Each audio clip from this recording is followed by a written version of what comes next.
Binglefont Foo and the comb that had roamed.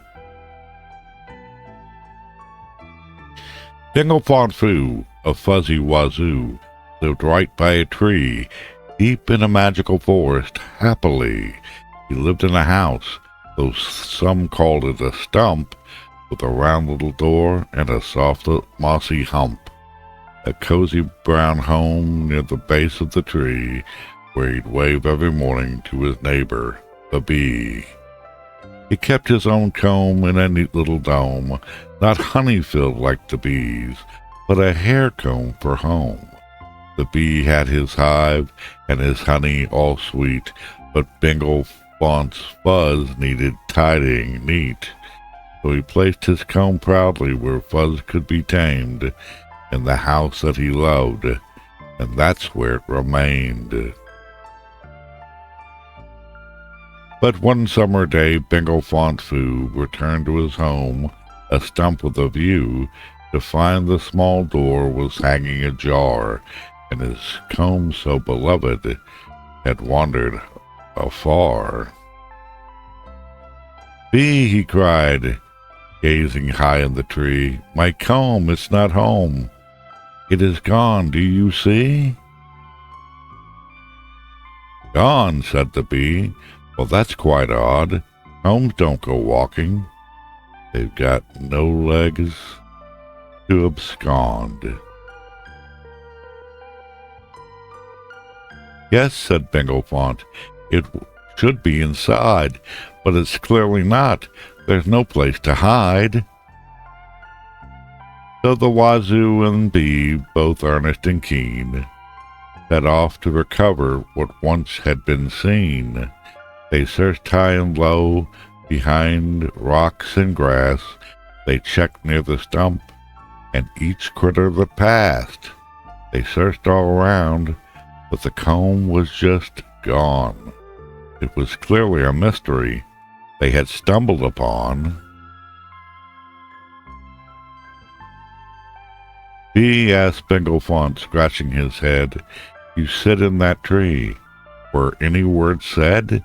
Any footsteps, whispers, buzzing, or croon? Did you hear someone pass in the heat of the noon?"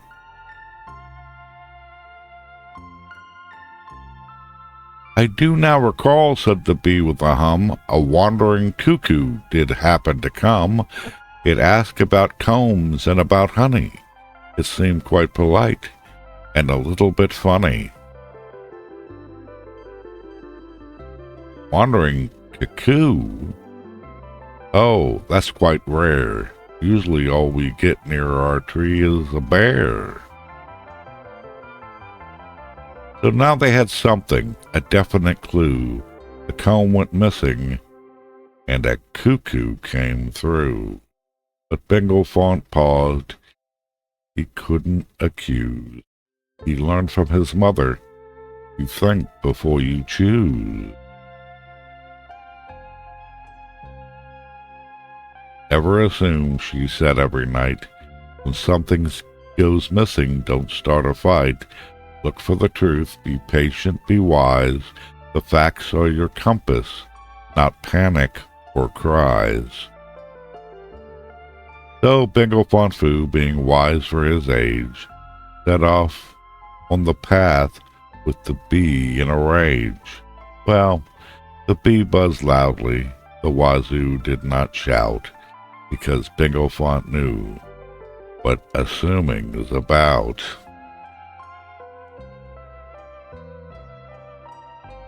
They moved up the trail, then moved up some more, past beetles and grasshoppers, right to the shore.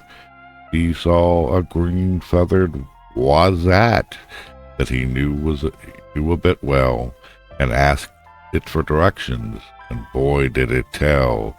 For there on a log, with feathers askew, sat the single blue wandering cuckoo.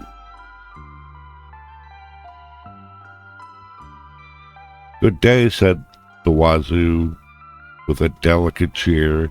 "Have you seen my comb? It's wandered, I fear."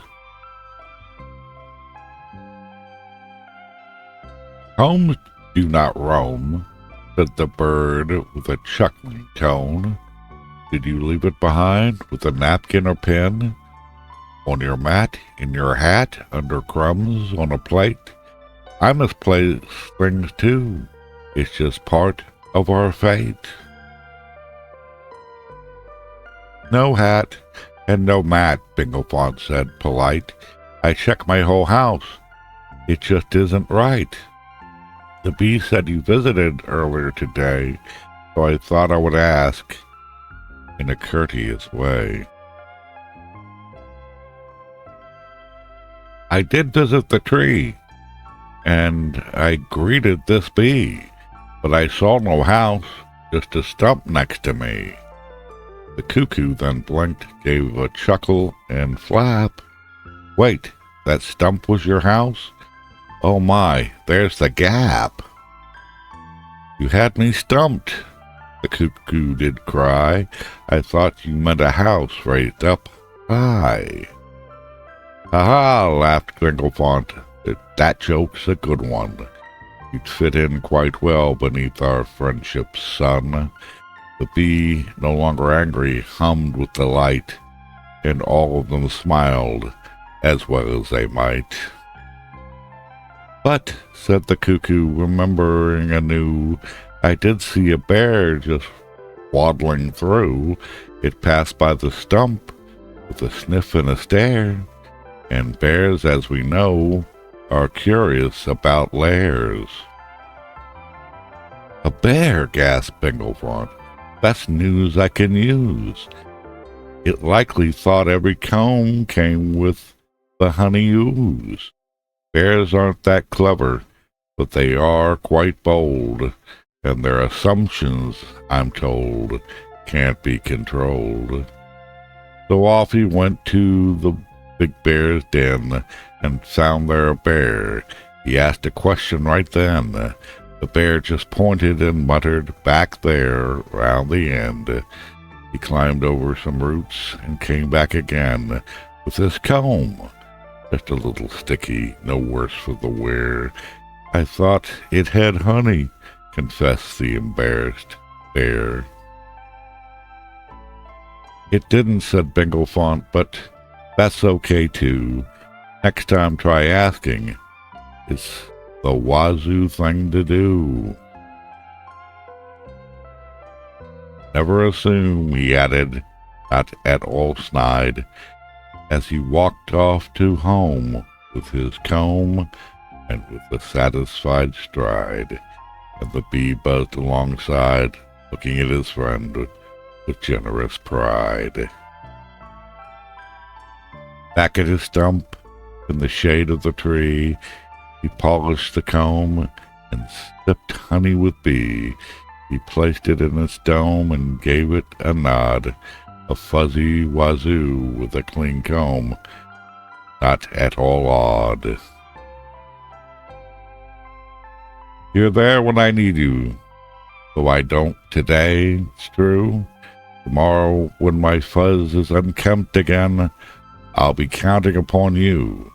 And just like my mother so wisely often said, some things are best saved for what lies ahead. Never assume, and keep your comb clean. So if you should wonder, dear reader, it's true. Are you as wise as a fuzzy whazoo?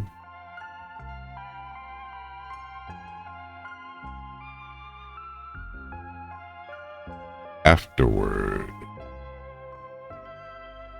I was sitting there on a calm and warm night many years ago, when the mood, or perhaps the muse, came upon me and whispered, once in your life you should write a nursery rhyme, something old school, with moral lessons and a few absurdities, fun and engaging. And so I wrote the first draft of Binglefont Foo.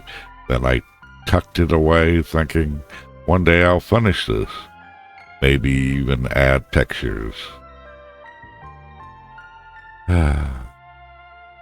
That day has finally came, and here we are, It took longer than I expected.